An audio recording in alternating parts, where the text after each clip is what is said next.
Okay, so we're going to show you a video of one of the examples that we were talking about outside, but before we play it, I want to connect this actual facility, this mobile unit, with what we've been talking about at APD now for several years when we began investing in technology and civilians to bring crime down. This mobile unit was a big part of that because we can actually pipe in the real-time crime center into this unit. And so behind you, you see the other 4 cameras there. So this allows us to actually sort of connect instead of everything having to be by radio, because the real-time crime center is way out on the west side. We can now help organize all of that in the field, especially for major incidents. And so it's part of that layered technology approach. We've got the helicopter, we've got drones. We now are watching you literally right outside from here. And so this also helps us track evidence when it's dropped, people are running. And so we're able to actually radio to the officer right away and say, hey, he dropped wallet, knife, gun, etc. It's turned left on the alley, all that kind of thing. And then we can also dispatch additional resources and check in evidence. So this is part of that crime fighting technology platform. And we got this, when did we get this trailer? When did we get this? It's relatively Yeah. it was part of our The investigations one was in the last year. This Yeah. one we've had for a little bit longer. Okay. Mr. Got Mayor, can I add one thing? Yeah. It should also be noted that these videos can be sent directly to the officers' KDTs, their computers in their car, so they can watch it. Once the safe is secure, the RTC sends the videos to our officers so they can identify exactly who had what, and they can establish the charges they need going forward. That way there's no question about who had what or who did what or if it's the right vehicle. They can watch this minutes after the incident happens. They can email it directly to them so they can pull the incident. Okay. So do you want to talk about the bus itself, or? You go ahead, all All right. yours. So this is our criminalistics bust. So it's kind of divided in 2 halves. The front half is really where we do a lot of evidence processing on different cases, and then the back half, as you can see, is more of a briefing room for real-time live events. The system itself can play the videos both in the rear here for investigations for the briefing side of it or the operational side of it, and also in the front of the bus. The bus also has live cameras all the way around it as well that can be viewed from any of the monitors. So this room typically is where any kind of live operations, things that are going on, will be conducted here. Like I said, then we can watch this. So as Deputy Commander Whitten talked about, this is one of the videos that he spoke about earlier today.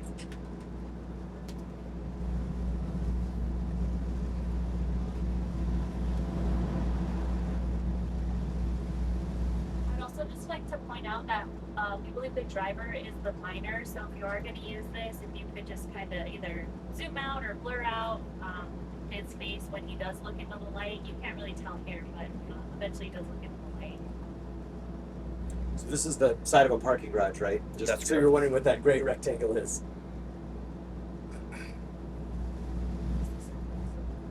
Is there sound? And if you want to show the second one, it kind of zooms out, you can see the angle that we have. Actually, French just bought the switch. Sure.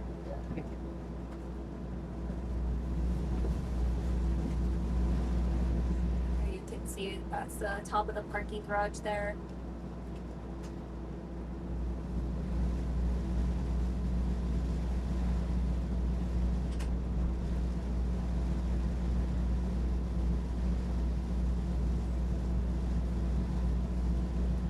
One central. I'm sorry. One central. Yes.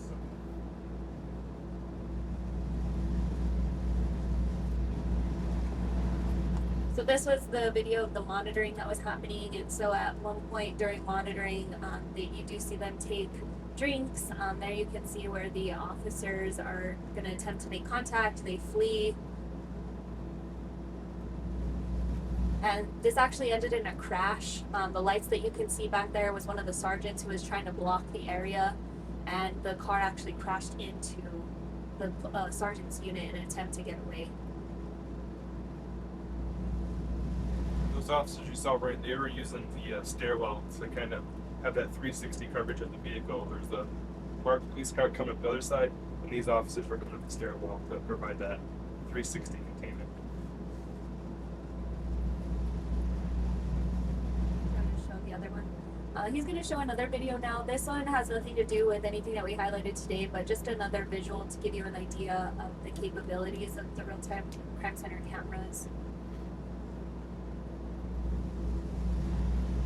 again, these are juveniles, so if you would please be careful with their faces and showing their faces.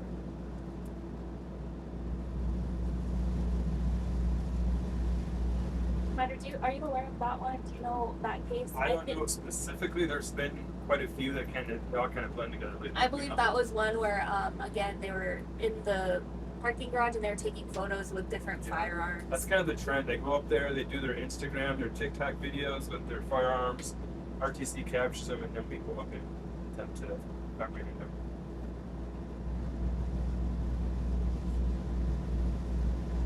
Are there any questions about the time ban or the bus or capabilities? Anything in here?